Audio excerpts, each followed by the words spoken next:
Selamat malam, berjumpa kembali bersama saya Sandro Jabrik, wong ganteng sak donya. Mohon untuk tidak menyebutkan nama dan identitas dalam percakapan ini, karena percakapan ini saya naikkan dalam konten YouTube. Gimana Mbak? Iya Mas, saya mau nanya, kalau misalkan di interminit sama majikan, terus pengen kabur ke Makau, itu aman nggak Mas? Udah itu aja. Ya. Sampai di interminit sama majikan terus kabur ke Makau. Oke. Wes, itu pertanyaannya. Kita jawab ya Mbak. Udah belum? Kita ada sangkutan itu. Ah? Kita di sini ada sangkutan bang, itu Mas. Sangkutan, sampean hutang. Halo? Halo? Ya, iya kita di sini di Hongkong ada. Sampean punya hutang? Ya, di Hongkong kita ada sangkutan sama bank. Sedangkan kita di interminit, terus kita mau kabur ke Makau, itu kira-kira gimana? Oh, hutangnya tinggal berapa? Apa kurang berapa? Masih banyak. Masih banyak hutangnya. Sampean berapa bulan di Hong Kong? Baru sebulan. Sampean baru sebulan sudah punya tanggungan, ini ceritanya luar biasa loh sampean. Siapa yang ngajarin? Siapa yang ngajarin utang sama sampean? Sampean ini temennya pasti nggak bener ah. Halo? Iya, ada yang ngajar. Lah. Terus sampean dikerjain ya? Dipinjem paspornya atau apa gitu nggak? Enggak. Atau sampean utang atas nama sampean sendiri, terus uangnya sampean bawa? Iya. Terus sekarang habis uangnya? Masih, cuma saya interminit terus mau kabur ke Makau gitu tuh Mas. Siapa yang nyuruh kabur? Halo? Yang nyuruh kabur siapa? Hah? Daripada pulang Indo kan saya mau utang di sini gimana? Oke, gini ya, saya jawab ya Mbak. Kalau pertanyaan sampean itu pertanyaan konyol dan pertanyaan ridiculous, tapi saya tetap akan kasih jawaban buat sampean. Jadi sampean orang yang mau lari dari tanggung jawab ya. Kalau sampean masih punya hutang, itu sebaiknya ya kan, sampean datangi ke kantornya, sampean bilang kalau sampean ada itikat baik buat membayar loh ya. Tapi kalau sampean pergi ke Makau, itu berarti sampean nggak punya itikat baik buat membayar. Satu, aku anggap begitu. Jadi kalau sampean punya itikat baik untuk membayar, pastinya ya sampean cari majikan lagi ya kan, terus balik. Tapi hitungannya kan sampean baru sebulan. Saya nggak tahu nih statusnya sampean non apa X ya. Kalau sampean masih non, wah itu parah dan itu berat gitu loh. Kalau sampean non baru 1 bulan sudah di interminit ya, berarti memang sampean intinya ya ke Hongkong ini nggak ada persiapan. Terus lagi pula anak non misalnya, ini kalau aku nggak ngerti ya statusnya sampean bertanyanya aman nggak ke Makau. Tapi saya akan jawab resiko dulu semuanya. Setelah resiko baru bagaimana ceritanya nanti di Makau. Jadi resikonya sampean ya tetap hutang itu akan ditagih dan ditagih ke rumah. Bisa sampai ditagih ke rumah. Seperti itu ya kan. Otomatis kalau sampean nggak ingin membayar. Tapi kalau sampean ingin membayar, ya uang yang saya pinjem, sampean pinjem yang masih ada sampean dalam pegangan, ya udah sampaikan ke mereka, balikkan. Dan sisanya nanti yang sudah keambil, sampean mau balik lagi ke Indonesia, nanti proses lagi ke Hong Kong, itu boleh kayak gitu. Tapi sampean berpikir yang lain. Kalau sampean ke Makau silahkan, tapi kembali lagi, kalau bahasanya sampean juga di Makau agak susah, ya agak repot. Karena di sana nanti ya saya nggak ngerti juga, bisa jadi sampai dimakan sama calo untuk dicarikan majikan, terus harus potongan yang sekian. Nah itu yang membuat sampean akan menjadi tambah lebih parah. Tapi kalau sampean ngerti, sampean pinter, sampean tahu, ya silahkan datang ke Makau, cari pekerjaannya bagaimana dan kayak gimana. Selama masih dapat duit, ya silahkan digunakan membayar utang sampean. Kalau utang sampean sudah kelar, ibaratnya dari Makau 1 kontrak, 1 tahun ya sudah kan, kalau sampean bisa ngelunasi utangnya. Nah, sekali lagi kuncinya kalau nanti sampean masih pingin ada harapan di Hongkong, silahkan dilunasi hutangnya. Tapi kalau sampean ngerasa bahwa alah pikir belakangan aja, pikir nanti-nanti saja, ya sudah, hidup sampean ya akan selamanya seperti itu. Ketika masuk ke Hongkong akan menjadi catatan tersendiri. Nah, kalau sampean merasa di Makau sudah oke dan cocok di Makau, terus mau di Makau, ya silahkan. Kembali lagi silahkan. Di Makau tidak ada perlindungan dari konsulat pemerintah kita karena tidak ada kerjasama. Nah, di Makau itu bebas, siapapun kerja boleh, ya. Tapi semuanya tidak mudah dan tidak gampang. Tapi kalau sampean sudah ada teman yang sudah ada nampung, yang kayak di sana, ya hati-hati saja uangnya sampean. Ya dipegang baik-baik, jangan asal dikasih ya. Intinya menurut saya bayar utang. Solusinya bayar utang, uang yang tersisa lapor ke perusahaan pengutang itu, ya sampean ngomong baik-baik. Gitu ceritanya. Nah, itu maksudnya kalau di Makau itu ada resiko ketangkep gitu tuh Mas? Ya kalau sampean overstay di Makau ya ketangkep.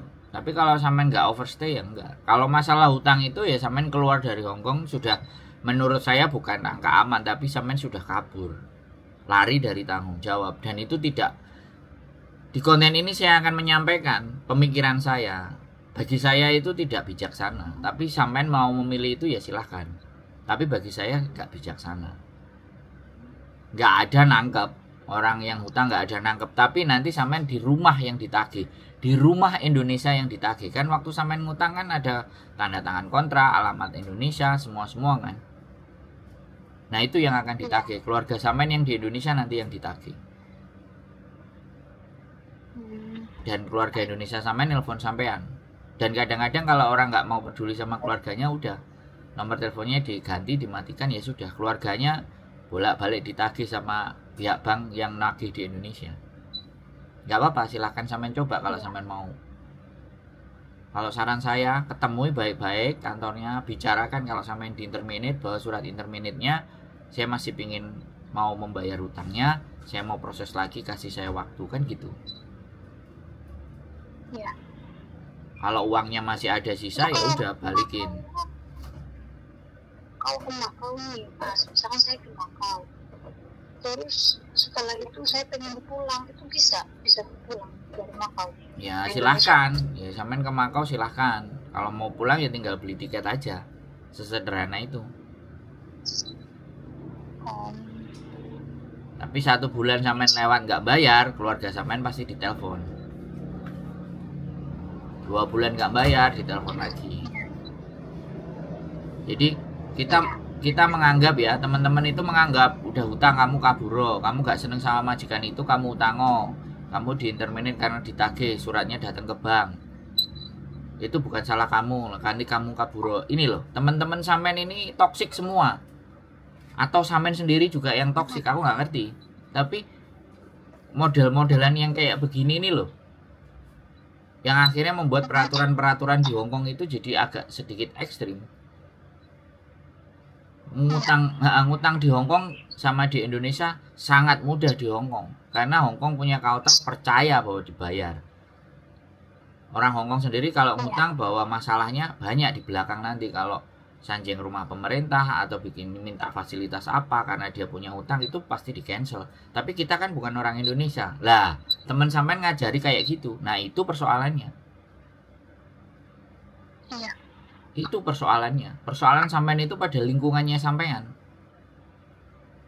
Kalau misalnya sampean mau ngebreak, gak senang dengan majikan ini, nah sampean gak diskusinya sama orang yang benar, sampean diskusinya sama orang yang keliru. Bagaimana caranya keliru? Itu tadi, nyaranin kamu utang aja terus gak usah kamu bayar. Nanti tagihan surat datang ke majikan kamu nginterminate kamu. Jadi kamu gak usah bingung-bingung break kontrak. Nah, rumus kayak gini ini pasti racun ini. Di luar sana banyak yang kayak gitu. Nah, sampean ini nggak tahu ya, kalau bagi saya kelihatannya sampean anak baru, bukan orang lama. Sampean anak baru terus dikerjain, disaranin kayak gitu, terus sampean manut, sampean nurut. Pergaulannya sampean menurut saya nggak bener. Yang susah sampean. Ya katanya tuh itu utang di sini aman, jadi mau di Indonesia katanya gitu. Ya nggak apa-apa, sampean coba aja. Nanti nek gak sampean coba kan sampean nggak ngerti. Kata-kata mereka itu nggak ada yang benar semua. Manis-manis aja. Ya nggak apa-apa. Ya begitulah. Ketika kita bergaul yang salah ya jatuhnya sampean sendiri yang akan susah. Nggak apa-apa. Sampean termasuk luar biasa mau nelpon saya. Karena mungkin sumpek sudah tidak ada lagi. Teman-teman sampean yang di sekitar sampean itu udah ngomporinya udah kayak gitu, terus sampean gamang. Terus mungkin channel YouTube saya lewat. Atau mungkin sampean dikasih tahu teman sampean, coba kamu telepon ini kan gitu. Bisa dipahami, Mbak? Halo? Terus menurut Mas Sandro ada solusi lagi nggak? Ya itu tadi wis tak bilangin, berapa duitnya, datang ke kantornya, bicara baik-baik, ngomong baik-baik, nanti proses lagi. Nah kalau sampean ke Makau cari duit dan semuanya ya nggak usah dibilangkan, yang penting sampean punya itikat baik. Dan sampean ke Makau lah, kalau bahasanya sampean aja gak mumpuni, terus piye?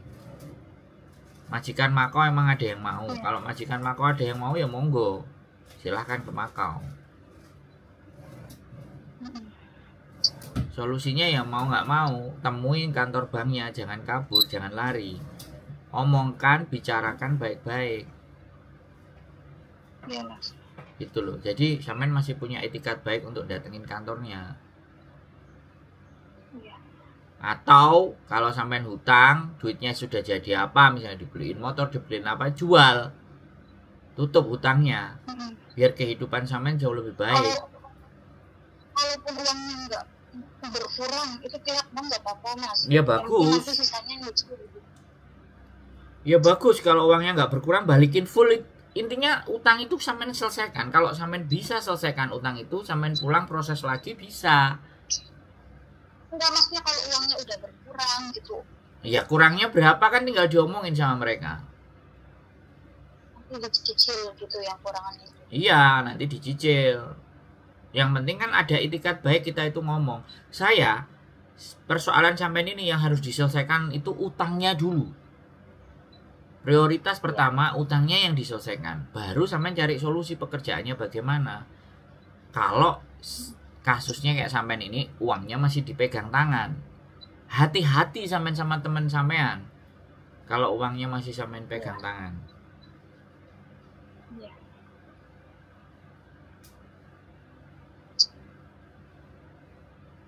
Oke? Intinya kalau saya ke Makau itu nggak ada resiko ketangkep dan bisa pulang kalau misalkan saya memang pengen pulang.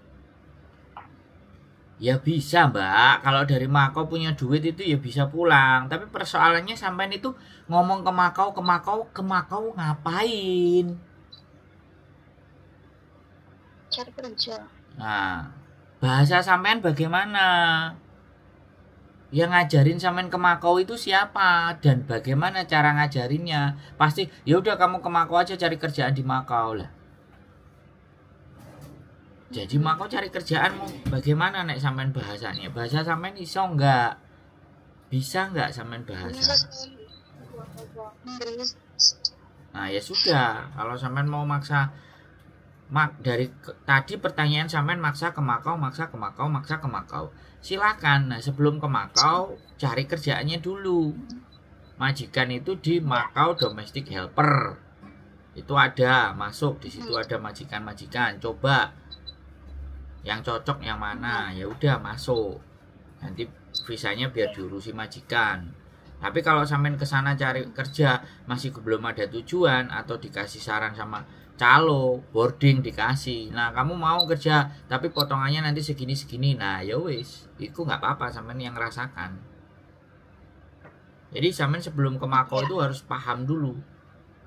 Cari kerja di Makau itu kayak gimana?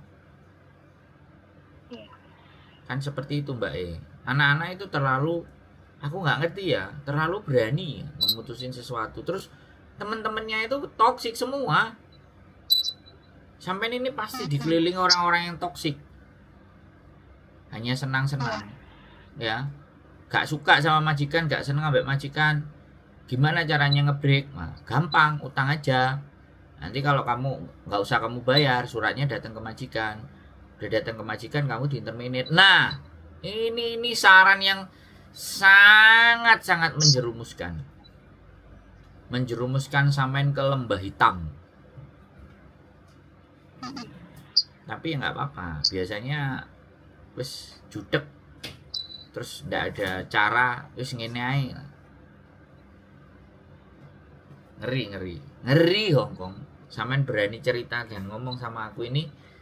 Saya dua sisi, Mbak. Yang satu kasihan. Tapi yang satu sampean sendiri yang buat. Sesuatu yang sampean buat sendiri itu. Sampean memilih jalan yang nggak tahu siapa yang nyaranin jalan kayak gitu. Dan sampean pasti nonton konten saya juga baru. Bukan penonton lama. Saya paham siapa yang nelfon saya, Mbak. Kelihatan. Ya nggak tahu, makanya sekali lagi. Entah lewat, terus sampean penasaran, sampean coba telepon, atau sampean dikasih nomornya teman karena sampean cerita sama temannya sampean kasihan. Coba kamu telepon ini. Nah, ada yang kayak gitu juga kasusnya. Begitu ceritanya. Oke, ada lagi yang perlu didiskusikan kira-kira? Sudah memahami? Sudah, Mas. Ya, sekali lagi semangat ya. Dan ingat, kalau apa lagi? Berarti kalau teman nggak apa-apa, tapi harus hati-hati di sana gitu cari kerjaannya. Monggo silahkan, Mbak. Kalau masih mau ke Makau, tapi saran saya tadi kembali lagi, saya ulangi lagi ya. Sampai 7 kali saya ulangi lagi paling ini. Lapor dulu ke kantor banknya. Sampaikan baik-baik, ceritakan baik-baik situasi dan keadaan sampean. Dan kembalikan duit yang memang bukan punya sampean dan simpan secukupnya buat pegangan sampean di Makau. Nanti sisanya kurang berapa, utangnya kurang berapa, sampean akan melunasi. Oke? Ada lagi yang mau ditanyain?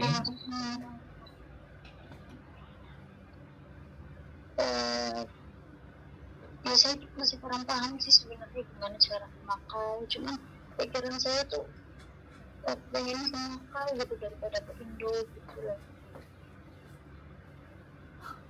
Nah, sampean nggak ngerti caranya ke Makau, terus pingin ke Makau. Ya tadi aku bilang, ya kan, cari ya grup Makau Domestic Helper, cari majikan di situ. Saran saya sih jangan nggak usah ke Makau, pulang aja, balik ke PT-nya sampean, balik ke agennya sampean, belajar lagi. Ya, duitnya dikembalikan. Terus kalau ada kurangnya, telepon sama orang di rumah. Sampean ini ke Hongkong malah bikin perkara. Wong ke Hongkong itu mau memperbaiki nasib. Lah sampean malah bikin perkara. Iki sing ngajari ya sopo gitu loh. Itu loh pertanyaan saya. Terus nek wis kayak gini yang ngajari sampean itu tadi pasti pergi.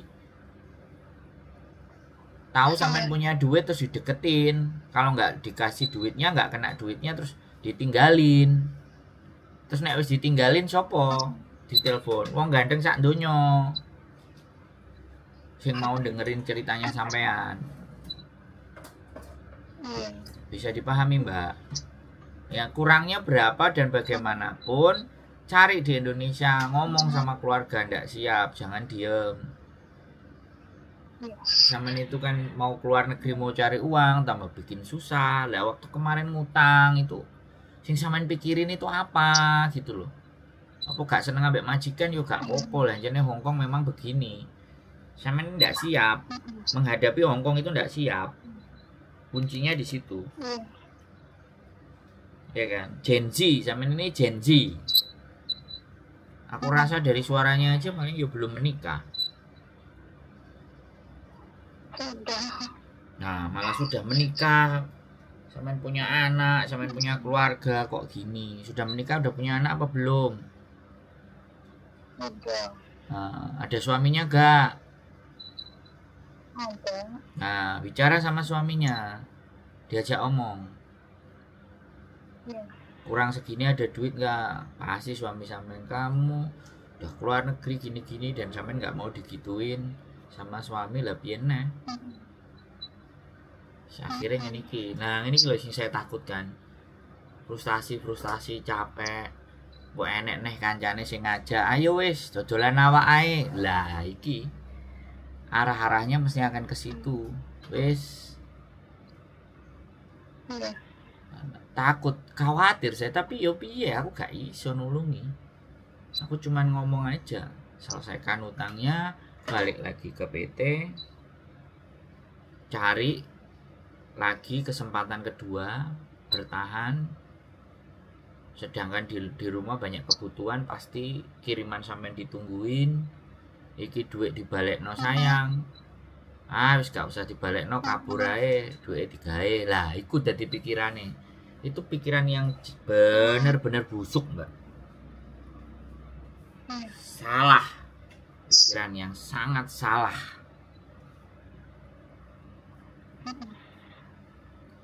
Oke.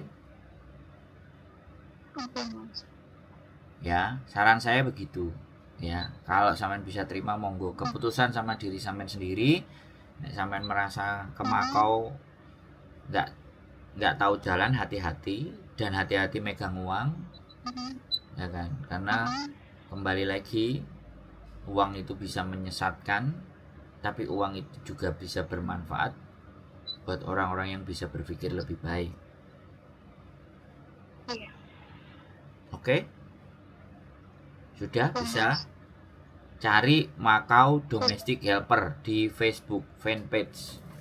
Coba cari, di situ ada majikan banyak. Iya. Oke? Yoi. Bye. Salam.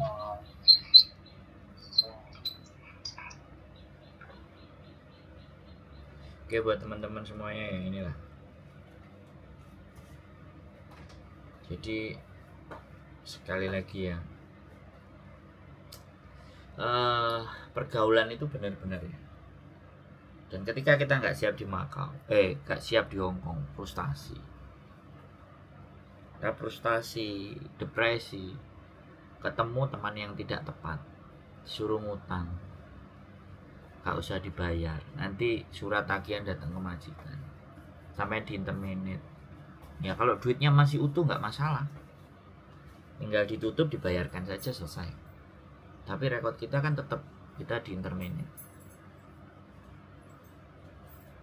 Karena kalau kalian break kontrak kurang dari baru 1 bulan udah masuk majikan. Hah? Apa? Nah, makanya baru 1 bulan datang ke Hongkong kok sudah berani utang. Kalau nggak ada yang ngajarin, nggak ada ini. Aduh, teman-teman yang ngajarin nggak bener ini loh, bahaya. Wis, moga-moga nasibmu apik Mbak, tetap semangat. Wis, gak bisa ngomong aku, tetap keep stay tune my YouTube channel and see you next video, bye bye.